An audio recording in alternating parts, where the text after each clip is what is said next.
대표적으로 마이크로스트래티지 계속해서 비트코인을 폭발적으로 모으고 있죠. 48만 개를 보유를 하고 있는데 어떻게 보면 비트코인을 국가 전략적인 준비 자산으로 가지고 가려고 하는 이 미국의 방향성과도 좀 맞닿아 있습니다. 왜 지금 이 시점에서 이렇게까지 폭발적으로 비트코인을 계속해서 모아나가는가, 이런 부분들이 있죠. SEC가 공개한 정보들을 보면은 골드만삭스 같은 회사들도 3분기 대비로 4분기에 비트코인 현물 ETF를 2배 이상 매집을 했습니다. 시장에서는 과열되지 않았을 때 나타나는 중요한 흐름이 있는데, 이런 기관들이나 고래들이 꾸준히 매집을 하는 구간들을 굉장히 중요하게 보셔야 됩니다. 이 구간들은 과열되지 않고 비트코인이 상승할 수 있는 동력을 만들 수 있습니다. 그런데 이 구간들이 지나고 나서 이 포모에 의해서 개인 투자자들이 따라오는 구간들이 들어오게 되면은 그때를 시장에서는 과열 구간으로 보는 겁니다. 그렇기 때문에 지금 시점은 오히려 이 투자의 관점에서는 매집을 하면서 계속해서 모아 나가기에 정말 좋은 시점이다라고 보는 게 맞죠.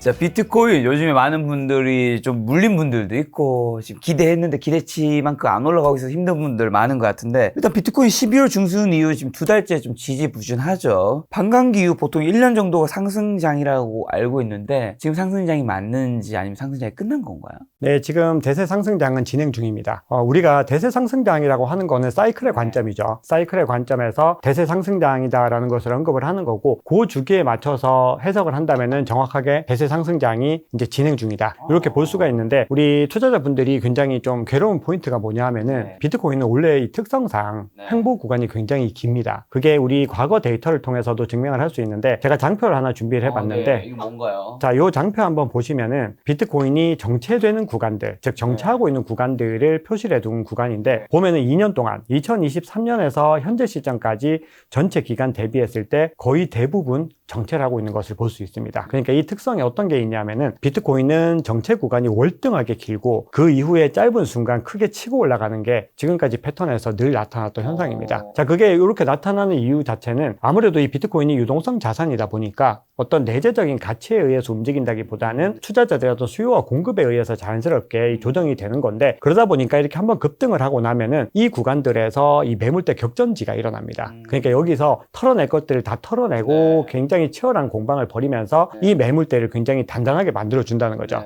그렇기 때문에 우리가 지금 현재 시점에서는 이런 구간들이 2달 정도, 2달 좀 안 되는 기간 지속되는 것들에 대해서 불안감을 느끼실 필요 없이 꾸준히 시장이 계속해서 진전하고 있다라는 것을 갖다가 확고하게 믿음을 가지고 가시면 되고요. 작년 그래서 한번 보시면은 딱 2번 올랐죠. 여기 보시면은 여기 한번 딱 3월에 오르고 11월에 오르고 끝.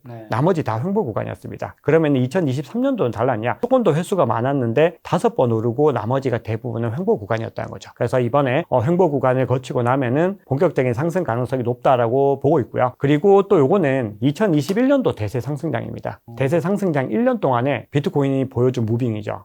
현란하죠. 뭐 30%, 50% 떨어진 것들이 거의 뭐 수도 없이 나타났다는 겁니다. 그런데 보시면은 시작점에서 끝까지 봤을 때는 월등하게 높아졌다는 겁니다. 비트코인 투자를 할 때는 이 과정들을 견뎌내지 못하면은 사실은 좀 성공하기가 어렵죠. 왜냐하면 이 어느 중간 정도에서 팔고 나가기 때문에 굉장히 어렵고, 또 하나 이제 제가 좀 주목하고 있는 포인트는, 우리 또 작가님께서 상승장 끝났냐고 여쭤보셨는데 저희 채팅창 댓글에서 상승장 끝났다라는 댓글이 많이 늘어나고 있습니다. 그러면 그런 댓글들이 많이 나오면은 시장에서 뭔가 좋은 타이밍이 좀 돌아오고 있다라고 보셔야 됩니다. 이 투자에 대한 어떤 과열 심리들이 조금씩 식어가는 그 구간들이 우리 장기 투자자들에게는 중요한 매집 포인트다, 이렇게 보는 것이 맞죠. 트럼프의 관세 전쟁 이후로 암호화폐가 떨어지는 것도 있잖아요. 암호화폐가 그 관세 전쟁 때문에 떨어진 게 맞는 건가요? 네, 일단 관세 정책이 영향을 미치고 있는 거 맞습니다. 왜냐하면 이 관세 정책은 비트코인뿐만이 아니라 전체적인 자산 시장에 다 영향을 미치고 있고, 그러다 보니까 나스닥 같은 경우는 상대적으로 좀 방어력이 좀 좋긴 한데, 그럼에도 지금 아직까지는 뭔가 본격적인 방향성을 못 정하고 있는 상황이죠. 비트코인 같은 경우는 관세 정책 말고도 또 하나 이유가 있는데, 이 비트코인의 정책적인 방향성이 아직 확정이 되지 못했습니다. 이 얘기는 트럼프 대통령이 본인이 당선이 되면은 뭔가 암호화폐를 부양하기 위해서 적극적으로 정책을 펼칠 것이다라고 약속을 했는데,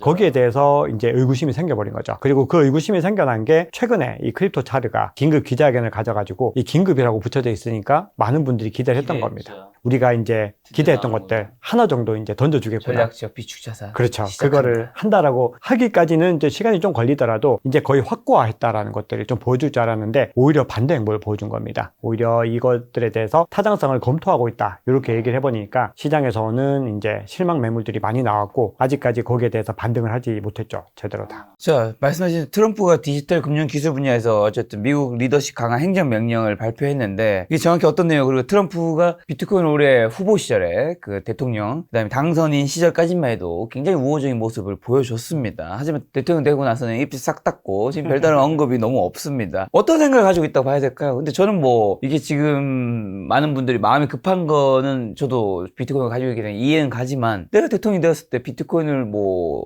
되고 난 다음에 당장 얘기하기는 사실 뭐 더 중요한 것들이 많기도 하고 바로 얘기하기는 좀 약간 이거 어쨌든 너무 투자성 상품인데 좀 위험하기도 해서 그냥 차근차근 가는 게 사실은 맞을 것 같긴 한데. 되게 정확한 말씀이세요. 네.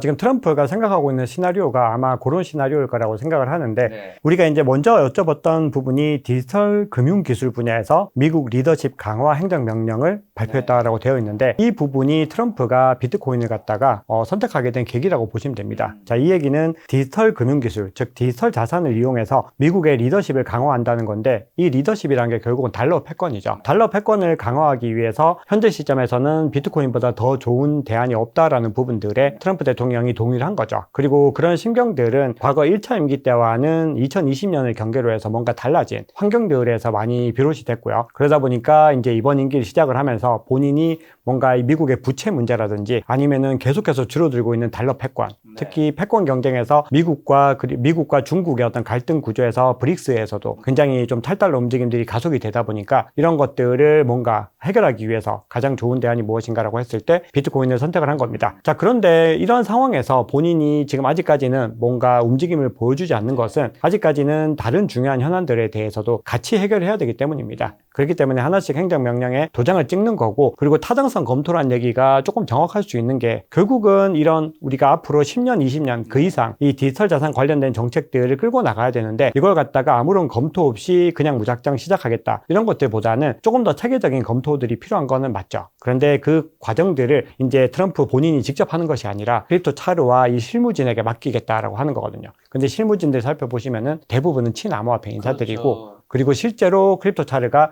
나와가지고 이 디지털 자산의 황금기가 시작되었다라고 하면서 본인들이 6개월 내에 이 사태들을 해결하고 나서 앞으로 100년 동안 이 디지털 자산이 지속할 수 있는 정책을 갖다가 선보이겠다라고 얘기를 한 거죠. 그런 흐름들은 분명히 트럼프 대통령이 많은 단서를 주고 있다라고 보고 있고요. 또 하나 중요한 거는 트럼프 일가들, 즉 트럼프 가족들이 또 어떤 움직임을 가져가고 있는지를 봐야 되는데, 최근에 트럼프 주니어, 트럼프의 장남이죠. 온도 파이낸스라고 하는 이 프로젝트의 서밋에 참가해가지고 이 암호화폐가 미국 패권의 미래다, 달러 패권의 미래다라고 주장을 했습니다. 이 얘기는 본인의 아버지가 하고자 하는 방향성을 갖다가 우회적으로 나타낸 거죠. 그리고 그 차남이 에릭 트럼프 같은 경우도 지금은 이더리움을 매집해야 되는 타이밍이다 이렇게 주장을 하면서 시장에서 굉장히 좀 많은 핫한 반응을 이끌었는데, 그 바로 다음 날에는 비트코인을 매집할 때다 또 이렇게 얘기를 했거든요. 그러니까 전체적으로 이 트럼프는 본인의 입은 아끼고 있지만 그 주변에서 일어나고 있는 여러 가지 변화들, 그리고 또 덧붙여서 트럼프 일가가 운영하고 있는 월드 리버티 파이낸셜 같은 디파이 서비스들, 이런 행보들을 모두 다 종합해 봤을 때는 일단 현재까지는 가고자 하는 방향들이 좀 정확해 보인다라고 저는 생각을 하고 있습니다. 자, 일각에서 또 얘기하는 미국 정부가 비트코인의 부채를 줄일 목적 사용될 수 있다고도 하던데 이럴 가능성도 있는 건가요? 네, 이거는 저는 가능성이 좀 높다고 생각을 합니다. 트럼프 대통령이 선택한 이유 중에서 크게 두 가지를 이제 한번 생각을 해보면은, 우선은 달러의 어떤 패권을 위해서 달러를 뭔가 사용할 수 있는 사용처와 어떤 저장 공간들을 계속해서 만든다는 관점에서 봤을 때 스테이블 코인이 굉장히 중요합니다. 그러다 보니까 최근에 스테이블 코인 법안이 이제 초안이 발의가 됐고, 크립토 차르도 나와가지고 스테이블 코인에 대해서 많은 언급들을 했죠. 그만큼 미국이 달러 패권을 지키기 위해서 스테이블 코인에 얼마나 공을 들이는지를 알 수가 있는 겁니다. 자, 그러면 비트코인은 어떤 용도이냐? 달러 패권에 대한 용도들도 있지만 이 특성상 비트코인이 굉장히 가격 상승이 가파르다라는 부분들이 있죠. 그럼 이걸 갖다가 미국 정부에서 만약에 아직까지는 확정이 되지 않았고 가야 될 길이 험난하지만 100만 개를 매집해서 보유하고 있을 때, 만약에 이 비트코인이 연간 상승률이 어느 정도 됐을 때 미국의 부채를 해결할 수 있을까? 요거를 갖다 시뮬레이션을 한번 돌려봤더니 연간 상승률이 25%가 되는 상황에서 100만 개를 꾸준히 가지고 있으면은 2039년까지 미국 부채의 35%를 해결할 수 있다. 요런 어떤 결과들이 나오는 거죠. 기관들을 통해서. 그러다 보니까 트럼프 대통령은 뭔가 여기서 해결책을 찾을 수 있겠구나.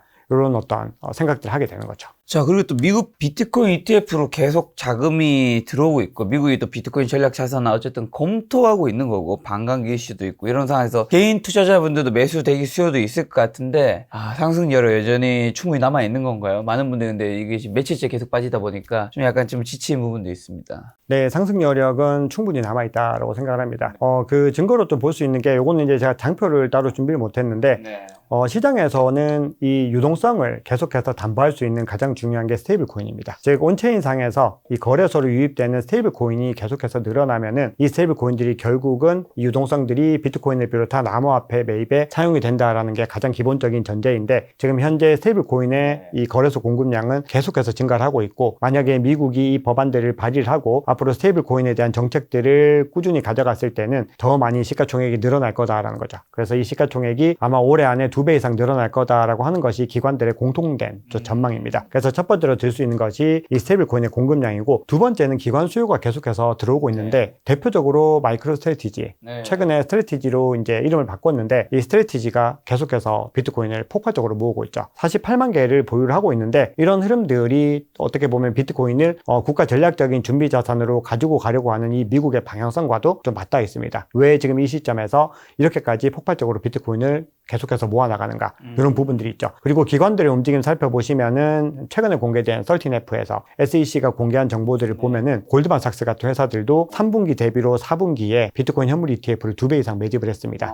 그러니까 지금 이 얘기는 이제 어떤 결론을 내리려고 말씀을 드리는 거냐 하면은, 시장에서는 과열되지 않았을 때 나타나는 중요한 흐름이 있는데, 이런 기관들이나 고래들이 꾸준히 매집을 하는 구간들을 굉장히 중요하게 보셔야 됩니다. 이 구간들은 과열되지 않고 비트코인이 상승할 수 있는 동력을 만들 수 있습니다. 그런데 이 구간들이 지나고 나서 이 포모에 의해서 개인 투자자들이 따라오는 구간들이 들어오게 되면은, 그때를 시장에서는 과열 구간으로 보는 겁니다. 그렇기 때문에 지금 시점은 오히려 이 투자의 관점에서는 매집을 하면서 계속해서 모아나가기에 정말 좋은 시점이다라고 보는 게 맞죠. 자, 비트코인 상승장 아직 끝나지 않았다고 말씀하시는데, 그럼 비트코인 어디까지 오르는 건가요? 네, 굉장히 어려운 질문입니다. 네. 가격에 대한 부분들은 사실 좀 투자자들의 기대감이 조금 섞여 있다는 부분들을 먼저 말씀을 드리고, 가장 보수적으로 보는, 그러니까 제가 그냥 기본적인 사이클, 과거 2017년과 2021년 사이클을 가지고서 환산을 했을 때는 대략적으로 현재 시점에서 2.5배 혹은 뭐 적어도 2배 이 정도를 보는 관점들이 가장 많기도 하고, 개인적으로도 그렇게 보고 있습니다. 거의 그럼 3억을 생각하시는 거네요? 많게는 3억까지도 갈 수 있다고 보는 거죠.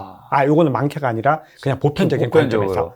관점에서 3억을 생각을 하고 있고, 만약에 더 가게 됐을 때는 이제 3억 5천에서 그 정도 언저리까지는 보편적인 관점에서 가능하다고 생각합니다. 그리고 만약에 이 구간들에서 이 우리가 기대하는 어떤 결과들이 하나씩 이제 등장하는 겁니다. 대표적으로 좀 기대하는 게 어떤 게 있냐면은, 알트코인이 어쨌든 같이 움직여줘야 되는데, 알트코인이 뭔가 같이 움직여주면서 시장에 활력을 불어넣을 수 있는 어떤 계기들이 뭐가 있을까를 생각해 보면은, 알트코인 현물 ETF에 대한 이슈들이 있습니다. 그리고 비트코인으로 봤을 때는 뭐 가장 좋은 이슈는 국가 전략적인 준비 자산으로서 채택될 것이다, 이런 움직임들이 있는 거죠. 그래서 만약에 이 두 가지 중에서 물론 후자, 국가 전략적 준비 자산이 월등하게 더 큰 파워를 가지고 있겠지만, 둘 중에 하나가 이루어지게 됐을 때는 요거는 조금 말씀드리기 조심스럽지만 뭐 이번 시즌에 50만 달러까지도 가능할 수 있지 않을까 생각을 합니다. 50만 달러면 여기에다가 지금 환율을 곱해주면은 6억이 넘는, 6억 가까이 되는. 그렇죠. 뭐 예를 들면 진짜 뭐 미국에서 진짜 전략 비축 자산 검토를 끝내고 진짜 실행하게 되면 뭐 그냥 3억은 그냥 넘어가겠죠. 3억은 그냥 넘어갈 거라고 생각을 합니다.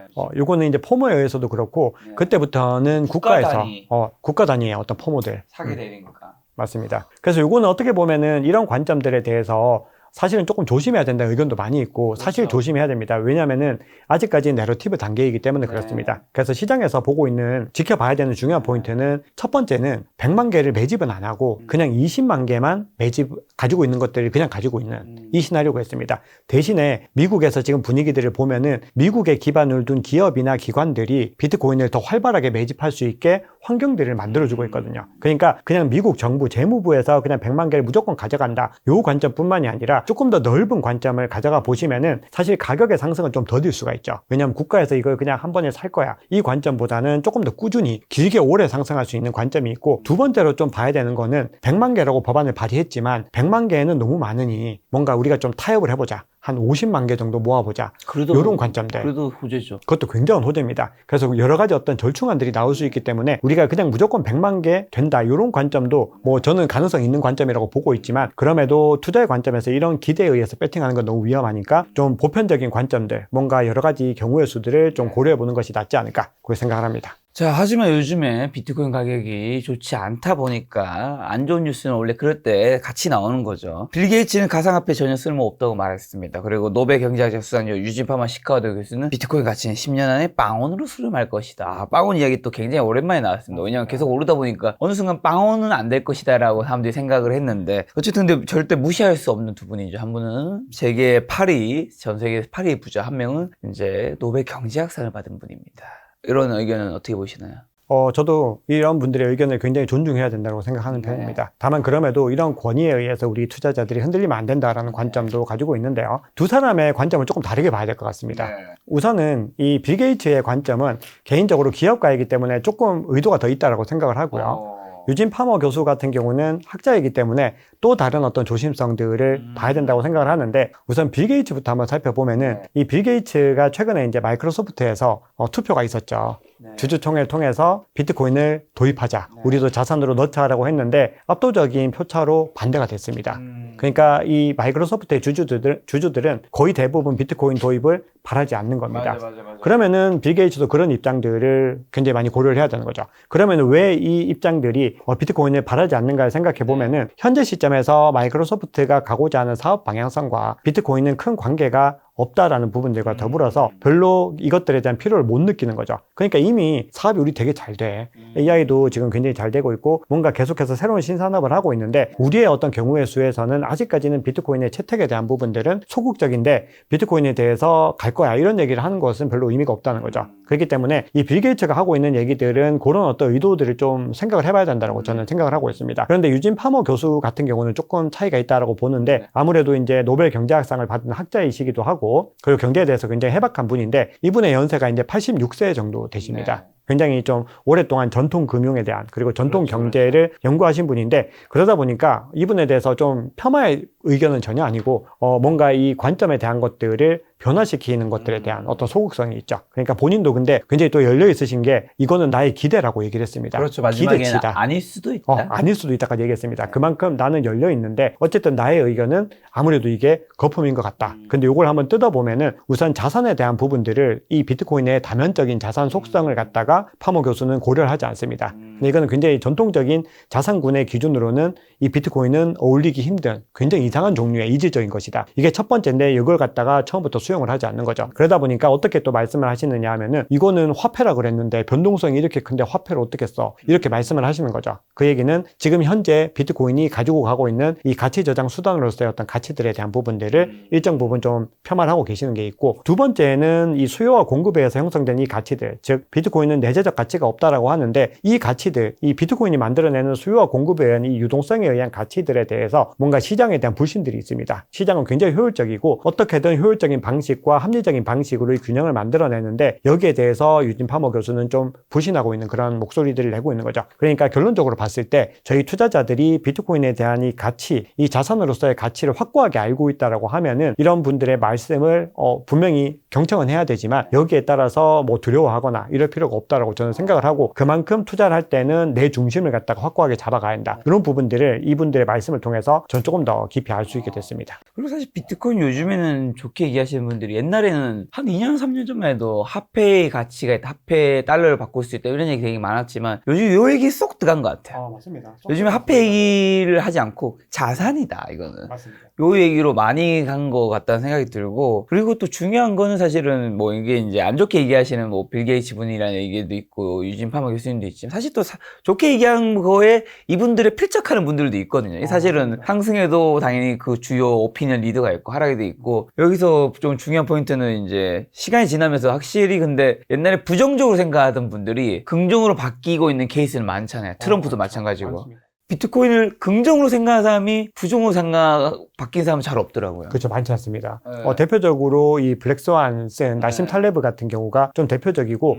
대부분은 굉장히 여길 불신했다가 넘어온 분들이 네. 많은데 대표적인 헤지펀드죠. 시타델의 CEO 같은 경우도 원래는 굉장히 이 비트코인을 갖다가 이 테러 단체의 어떤 그런 자금으로까지 규정을 했었는데 지금은 EDXM이라고 하는 거래소를 세워가지고 비트코인을 기관들이 거래할 수 있는 어떤 기반을 만들겠다라고 얘기를 했죠. 그만큼 기업가들도 그렇고 학자들도 그렇고 과거보다 월등하게 더 많이 비트코인 옹호를 하고 있습니다. 자, 지난번에 트럼프가 했던 얘기를 가지고 좀 여쭤보려고 하는데, 트럼프가 어쨌든 비트코인 미국의 국가 전략 자산으로 비축하겠다. 미국이 지구의 가상자산 수도이자 세계의 비트코인 슈퍼파워가 되도록 할 것이다. 우리가 가상자산 및 비트코인 기술을 받아들이지 않으면 중국을 포함한 다른 나라들을 장악할 것이다. 중국이 장악하도록 둘 수는 없다. 이게 이제 대통령 후보 시절에 한 얘기고, 그다음에 당선되고 난 다음에는 지금 대통령이 시작하기 전이죠. 중국을 비롯한 다른 나라들이 암호화폐를 수용하고 있는 상황에서 우리가 암호화폐를 통해서 큰 일을 해낼 것이다. 또 기자가 이런 질문했습니다. 석유 매장량과 유사한 암호화폐 매장량을 구축할 계획이 있는지 묻는 질문에 I think so. 네, 그런 것 같다라고 대답을 했는데, 이런 거 어떻게 좀 받아들여야 될까요? 네, 요 얘기는 두 가지를 함축을 하고 있는데 우선은 가장 큰 골자는 비트코인을 전략적인 준비 자산으로 채택하겠다라는 의미입니다. 이게 석유처럼 그리고 금처럼 국가에서 전략적인 자산으로 비축하겠다라는 것들을 얘기를 했고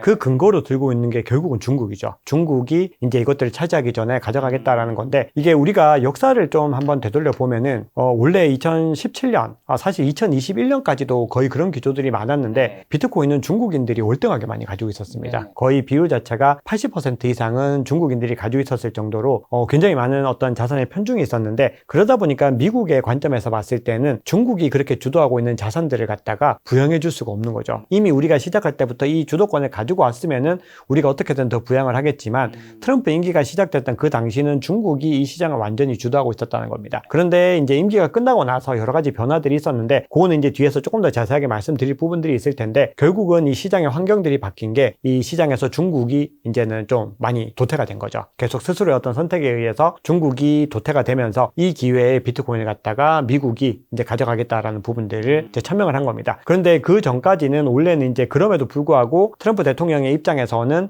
비트코인을 굳이 국가 전략적인 자산으로 가져갈 필요가 있을까에 대한 의구심들이 있었을 텐데 이것들을 갖다 완전히 좀 바꾸게 해준 계기는 이번에 이제 선거를 하면서 물론 그동안에 많은 어떤 심경들의 변화가 있었겠지만 이번에 선거 과정에서 경선 과정에서 이 주변에서 굉장히 많은 비트코인 친화적인 인사들이 비트코인이 향후에 미국 경제에 어떤 가치를 가져갈 것인지 트럼프 대통령이 원래 알고 있던 것처럼 달러의 어떤 지위를 균열시키는 것이 아니라 달러의 가치를 더 부양할 수 있다라는 것들 이런 것들을 굉장히 많이 강조를 했는데 이런 것들이 설득력을 얻게 된 거죠. 그러다 보니까 이 트럼프 대통령 입장에서는 우리가 앞서 얘기했던 것처럼 이것들을 비축을 하면은 현재 미국의 국가 부채를 해결할 수 있겠구나 이런 부분들이 이제 더 들어오게 된 거죠. 근데 그 전에는 오히려 어떤 것들이 더 많이 비중을 차지했었냐 하면은 패권 전쟁에서 중국의 어떤 주도권을 완전히 배제하면서 새로운 어떤 자산군들을 찾는 과정에서 이 비트코인의 어떤 중요성을 더 부각을 하게 된 겁니다.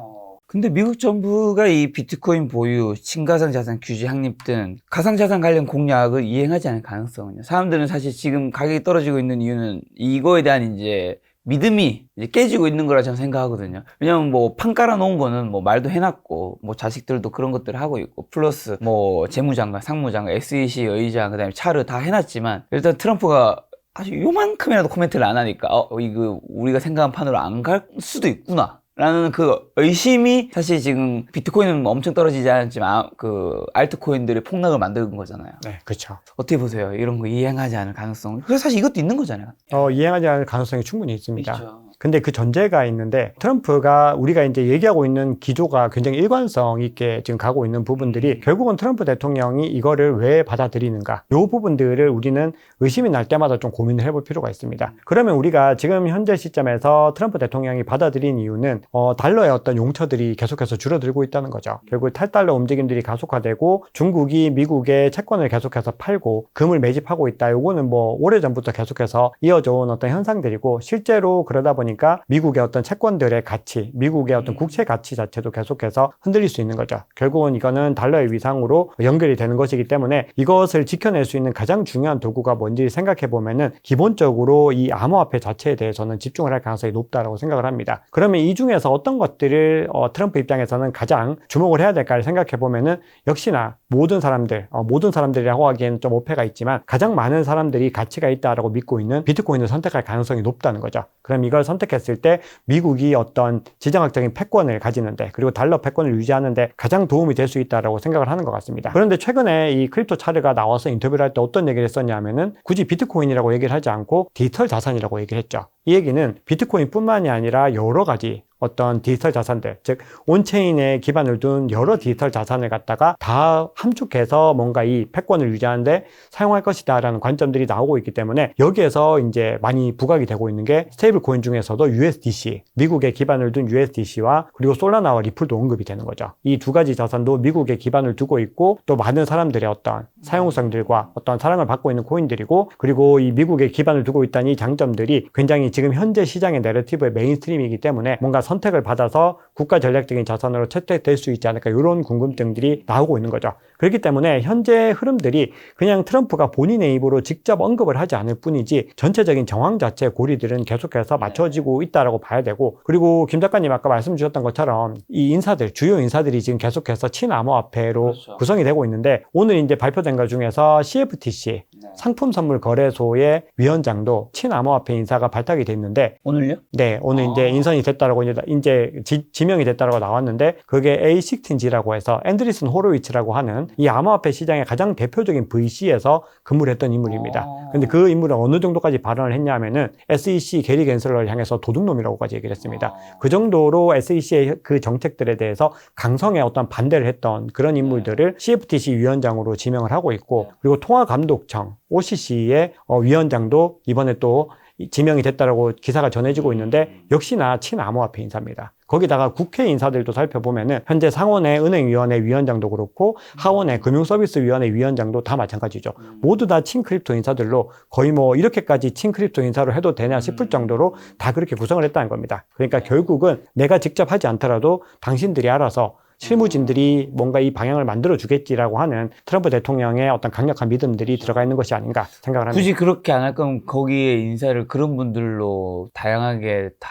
다양한 자리에 그렇게 해놓을 이유가 없겠죠, 사실은. 논리적으로 생각했을 때는. 자, 하지만 국가 전략 자산은 비트코인 비축 어려울 수도 있고 행정명령을 트럼프 언급을 실현하기 어렵고 또 의회 승인 과정이 필요하기 때문에 안 될 수 있다는 의견들도 있는데 이런 건 어떻게 보나요? 상하원을 다 공화당이 차지해서 가능성이 그래도 높다고 봐야 될까요? 높다고 보고 있는데 그래도 네. 좀 조심해야 되는 부분들이 있는데 어떤 여부의 문제보다는 시간의 문제를 좀 고려해야 될 것 같습니다. 그러니까 결국은 하원과 상원을 다 통과해야 된다라고 하는 부분들은 이 연준의 의원들이 물론 이제 투표를 통해서 결정을 할 테고 얼마나 더 많은 지지를 얻느냐의 문제겠지만 하원 같은 경우도 그렇고 특히 상원 같은 경우는 이 엘리자베스 워런 같은 분들 많이 들어보셨죠? 이 강성 반암호화폐 의원들입니다. 이 지난 게리 갠슬러가 이렇게 칼을 휘두를 수 있었던 뒷배로 굉장히 엘리자베스 워런 같은 사람들이 많이 거론이 되죠.